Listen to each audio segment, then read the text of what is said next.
Olá, você que está acessando ao Direito e Distorcido de hoje. O meu nome é Michel Cesarino. É um prazer tê-lo comigo neste instante. Desde já agradeço por se inscrever no canal e por ativar as notificações indo lá no sininho e clicando. Muito bem, gente. Hoje é sábado, véspera de eleições de primeiro turno, e tem me chamado muito a atenção o que eu tenho ouvido em excesso sobre fake news.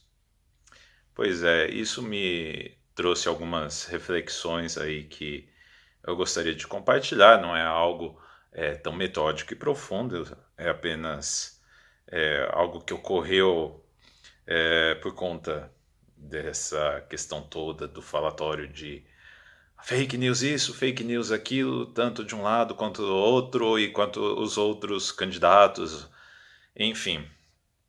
É interessante fazer uma análise disso. Mas primeiro, antes de prosseguir, eu vou fazer uma homenagem, um agradecimento aí a um dos meus atuais seguidores que tem assistido aos meus vídeos e fez aí uma caricatura assaz divertida.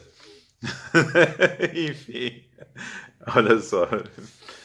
Que, na verdade, é meu pai que ele fez essa caricatura, achei muito interessante. Enfim, um grande beijo e abraço aí pra você, pai. Agradeço por assistir aos vídeos e por compartilhar de forma empolgada como ele tem feito aí.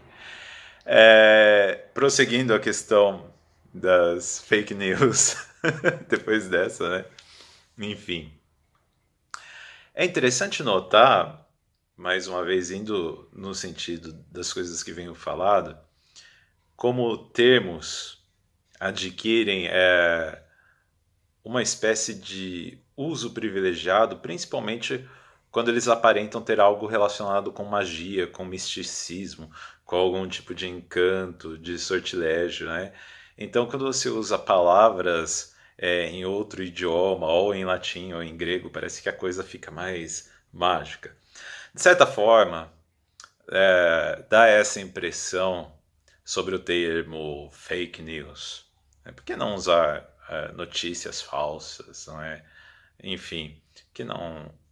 Eu acho que talvez se nós usássemos o termo em português, não teria capacidade de ter essa expansão e uso que tem sido feito. Por quê?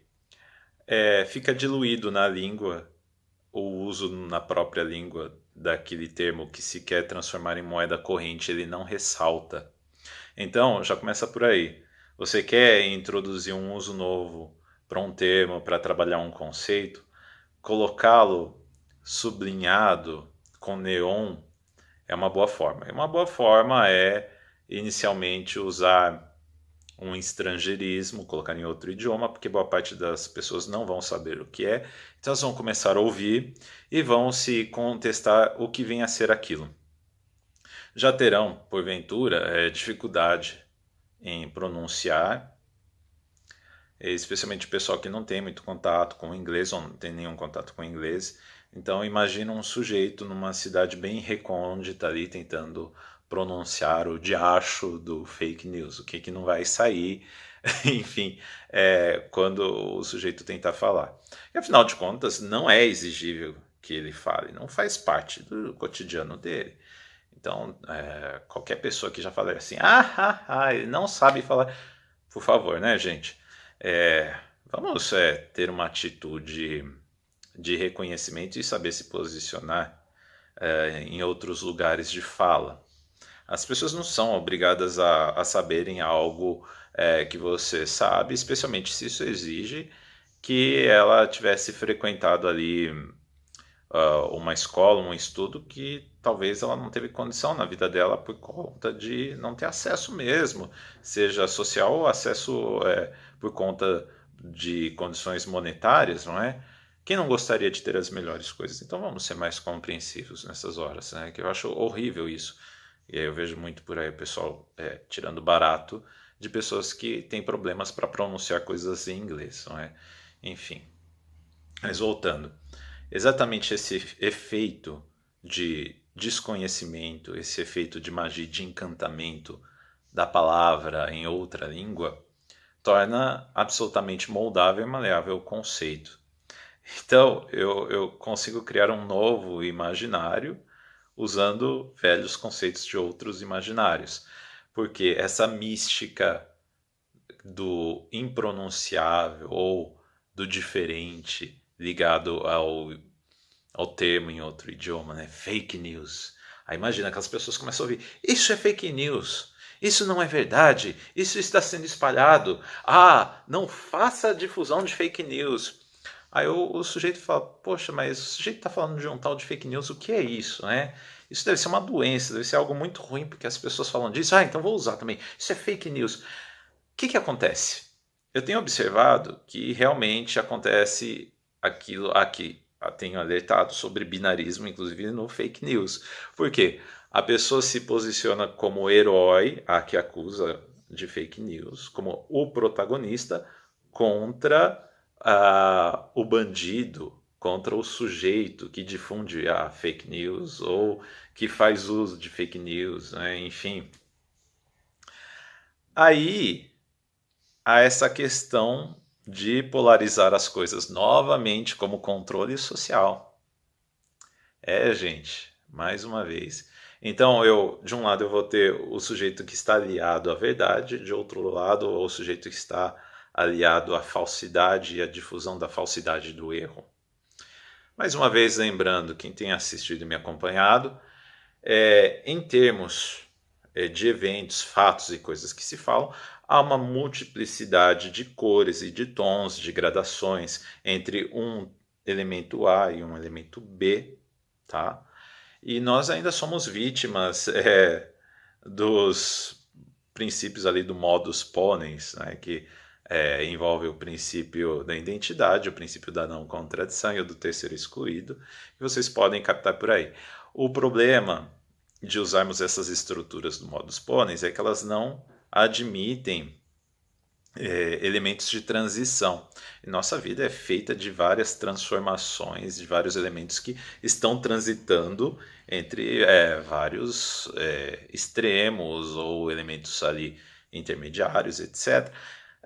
A forma de construção lógica que usamos de sim ou não, ela acaba empobrecendo a nossa visão se ela é aplicada estritamente nas ciências humanas. Em seara de outras ciências, é possível, mas ainda assim não tão interessante aplicar esse conhecimento de forma absoluta, porque pode gerar problemas. Então, a prova disso é na física quântica, na química quântica, em outros estudos aí, em que você pode ver, por exemplo, o tal do gato do Schrödinger, o princípio da incerteza, em que as partículas elas estão e não estão num lugar ao mesmo tempo. Enfim, eu acho que é bem interessante observar esses elementos dessas ciências recentes, porque elas ajudam muito a entender e a contestar alguns problemas que nós temos em relação às vicissitudes inerentes ao imaginário que foi talhado a partir